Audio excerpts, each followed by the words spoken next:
Welcome to day 3. I got some more prompts for you. What does day 3 of this journey feel like?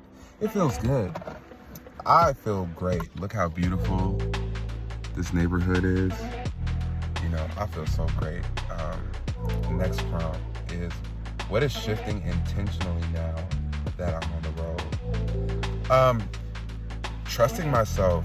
Like, I'm trusting myself harder, you know, and it feels amazing that I'm able to do the things that I say I want to do. And that feels good to me. Last one, what does trusting myself look like today? It looks like getting up in the morning, setting up my prompts, having my notes on the side, and getting on the road. And it just feels so good to me because I trusted myself, but not at this level, and I'm loving it. All right, next question. Why trusting yourself is harder than trusting a plan? For me, it's because a plan is something that was planned out, it was thought through, and there's a sense of security to a plan when I think of a plan. Trusting yourself, I think of in the moment of trusting your gut, and sometimes what's in front of you, it gets into that space of uncertainty. But again, like I explained in my other video, once you cross that threshold of uncertainty, that's where all your dreams and goals lie. So trusting yourself is definitely harder than trusting the plan. Next question. What society teaches us about security? Society teaches us about security is that it's safety. I think of security guards. I think of cybersecurity. I even think about when you're on a roller coaster and they put that strap on your ass, right? And before you get on this ride, they hook you up, and that gives you a sense of security. So we love security, you know, and we've been conditioned to depend on that, you know. And so next question, what are you learning about listening to your own instincts? I'm learning to just trust my instincts, especially being on this journey. I feel like I've had to lean on nothing but my instincts, my beliefs, my faith, and just trusting myself. And it's turning out to be a beautiful thing, you know. And sometimes the path only becomes clear once you start moving. And it's clear to me now what I need to do and how I need to show up. Next question. Who am I becoming on this trip?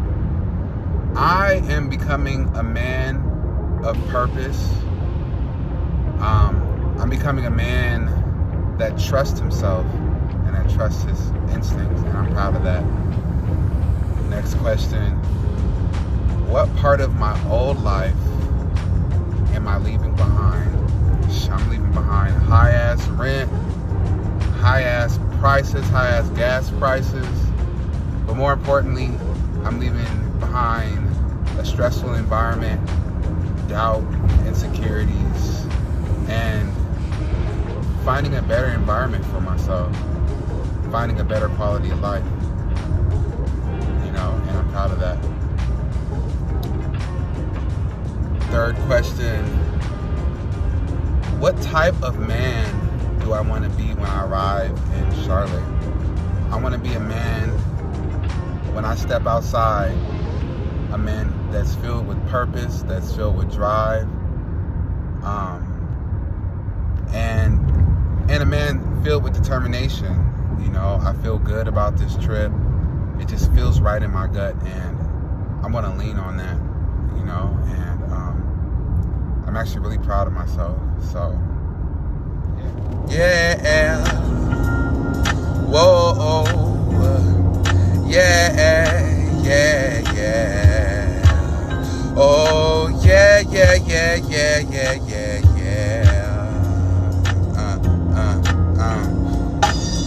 I'm I'm taking my freedom, putting it off the shelf, putting it on my chain, wearing it round my neck. I'm taking my freedom, putting it in my car, wherever I choose to go. It will take me far. I'm living my life like it's golden, living my life like it's golden, living my life like it's golden, living my life like it's golden, living my life like it's golden, living my life like it's golden, golden, golden, golden, golden, golden.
So back with some more prompts. The next prompt is, what kind of people will find the Peace Club? The people who will find the Peace Club are people who are trying to practice returning to their center. People who are stressed out, looking for a place to de-stress or decompress, and people who are looking for community. Those are the type of people that will attract the Peace Club. The next prompt is, why intentional regulation matters now more than ever. Just look at the world. There's just so many moments in life where we move before we think, or we move before we're centered, you know? So practicing intentional regulation is essential, especially in these day and ages, you know? The last prompt, not the last one, but the next one. Why movement starts with individuals choosing growth.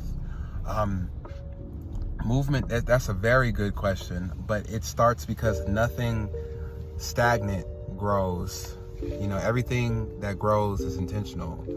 You can't be a boxer and not practice boxing. You can't be a singer and not practice singing intentionally.